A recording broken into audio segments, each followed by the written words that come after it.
Good morning students. आज हम बात करते हैं कंपनी लॉ के पेपर की, जो Victoria university LLB third same कल जो आपका पेपर है उसके कुछ महत्वपूर्ण संभावित प्रश्न जिसकी चर्चा करते हैं आज हम। सबसे पहले जो एक बेसिक क्वेश्चन तैयार होता है वो होता है आपका कंपनी विधि की विशेषताएं। अब इसको आप 3 से 4 तरीके से समझ सकते हो। यदि क्वेश्चन आता है कंपनी एक कृत्रिम व्यक्ति है, या कंपनी की अपनी एक सार्वभौम मुद्रा है, या कंपनी का एक पृथक वैधानिक अस्तित्व है, या कंपनी का एक अपना निगमित अस्तित्व है, तो जो भी एक टाइप मतलब कोटेशन टाइप भी क्वेश्चन आता है या सीधे सीधे पूछते हैं कंपनी की विशेषता बताइए, तो आपको एक बेसिक क्वेश्चन जिसमें history of company, meaning, definitions, company की विशेषताएं, कंक्लूजन और बुक रेफरेंस, ऐसा करके पूरा एक आपको टॉपिक तैयार करना है बेसिक क्वेश्चन का, कंपनी की आवश्यक विशेषताएं।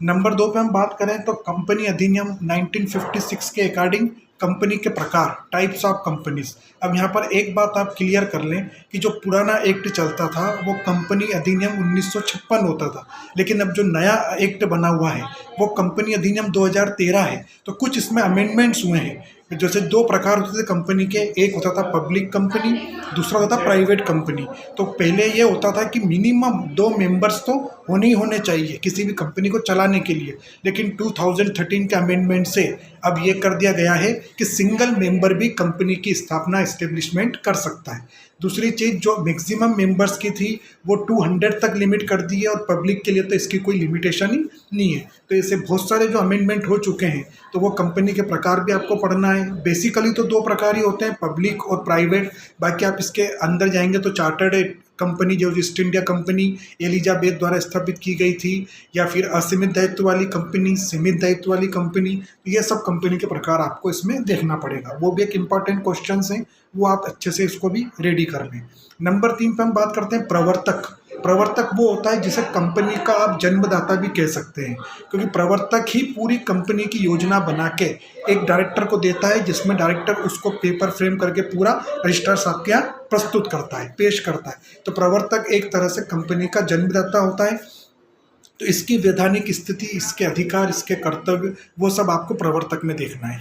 फिर नंबर 4 बात करते हैं कंपनी के महत्वपूर्ण प्रलेख। कंपनी के 2 महत्वपूर्ण प्रलेख होते हैं, एक होता है आपका पार्षद सीमा नियम, एक होता है पार्षद अंतर नियम। इंग्लिश में जिसको एक को बोलते हैं मेमोरेंडम ऑफ एसोसिएशंस, एक को बोलते हैं आर्टिकल ऑफ एसोसिएशंस। तो मेमोरेंडम ऑफ एसोसिएशन जो है वो कंपनी का महत्वपूर्ण प्रलेख है। कंपनी का महत्वपूर्ण प्रलेख है, मतलब इसमें आप संशोधन नहीं कर सकते। और जो कंपनी का पार्षद अंतर नियम है उसको टेबल ए बोलते हैं, तालिका ए। यदि क्वेश्चंस में तालिका ए भी पूछा जाता है तो आपको कन्फ्यूजन होने की ज़रूरत नहीं है, क्योंकि तालिका ए ही पार्षद अंतर नियम है। पार्षद सीमा नियम में आपका पूंजी वाक्य, उद्देश्य वाक्य, अनुहस्ताक्षर खंड, उसका मेन रीज़न, जो भी चीज़ें हैं वो सब इसकी विषय वस्तु में आएगी कि आपने कितनी पूंजी लगाई, कहाँ से लगाई, किससे मांगी, क्या करा, वो सब चीज़ें इसमें आएंगी। इसलिए पार्षद सीमा नियम वाला क्वेश्चन ज़्यादा इंपॉर्टेंट है बजाय पार्षद अंतर नियम के। लेकिन आपको दोनों पढ़ना है साथ में, और इन दोनों में difference between article of association and memorandum of association. एक क्वेश्चन ही तैयार करना है आपको। एक क्वेश्चन अच्छा बनता है आपका संचालक, डायरेक्टर्स। संचालक कंपनी का मस्तिष्क होता है, आंख होती है, ऐसा भी कोटेशन टाइप क्वेश्चन पूछ सकते हैं। संचालक की वैधानिक स्थिति क्या है, संचालक की योग्यता, संचालक की अयोग्यता, संचालक के अधिकार, राइट्स और कर्तव्य, ड्यूटीज। तो पूरा एक क्वेश्चन संचालक का अच्छे से आप तैयार करें। इसके भी कम से कम 8 से 10 टॉपिक छोटे छोटे बनते हैं, उसमें से वो कुछ भी एग्जामिनर आपसे पूछ सकता है, तो वो आपको वहाँ देना रहेगा। फिर एक आता है विघटन, डिसोल्यूशन ऑफ कंपनी। कंपनी का विघटन, फर्म का विघटन कैसे होता है।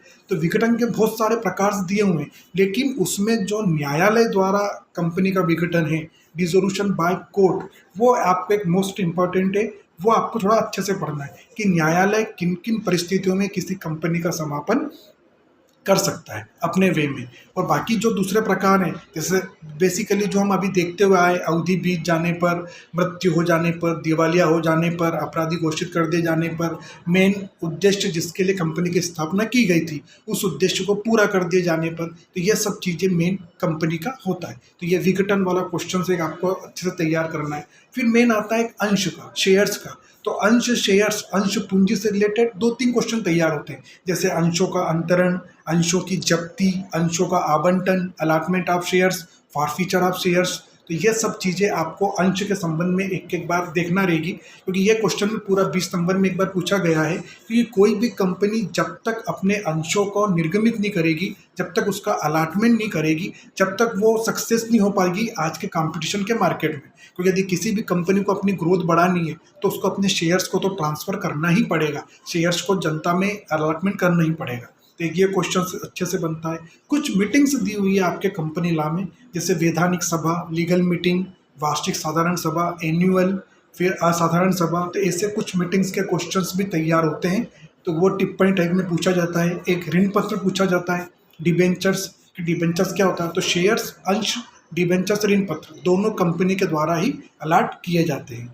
फिर एक क्वेश्चन आपका बनता है दमन एवं कुप्रबंध, अन्याय एवं कुप्रबंध से कंपनी का संरक्षण। मतलब यदि कंपनी के साथ कोई धोखाधड़ी हो रही है या कुछ हो रहा है तो उसको प्रोटेक्शन कैसे किया जाए। तो कंपनी लॉ में ये भी दे रखा है कि इसको प्रोटेक्शन के लिए आपको क्या क्या करना है। दूसरी चीज़, ये तो आपके सब ये बेसिक टॉपिक हुए। अब हमारे दिमाग में ये बात चल रही है कि 1956 वाला एक्ट पढ़ना है कि 2013 वाला एक्ट पढ़ना है। तो सबसे बेसिक है कि पूरा 80% 56 का ही एक्ट है। कुछ कुछ सेक्शंस में जहाँ अमेंडमेंट हुए हैं वहाँ पे अमेंडमेंट आपको 2013 के देखना है, बाकी और कुछ भी नहीं है, बाकी सेम चीज़ है।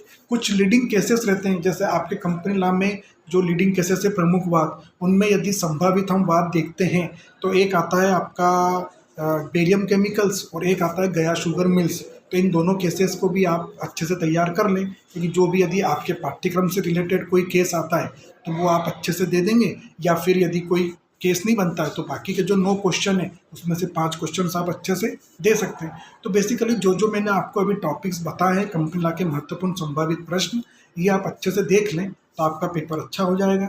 और मेरी ओर से आप सभी बच्चों को कल के पेपर की अग्रिम शुभकामनाएं।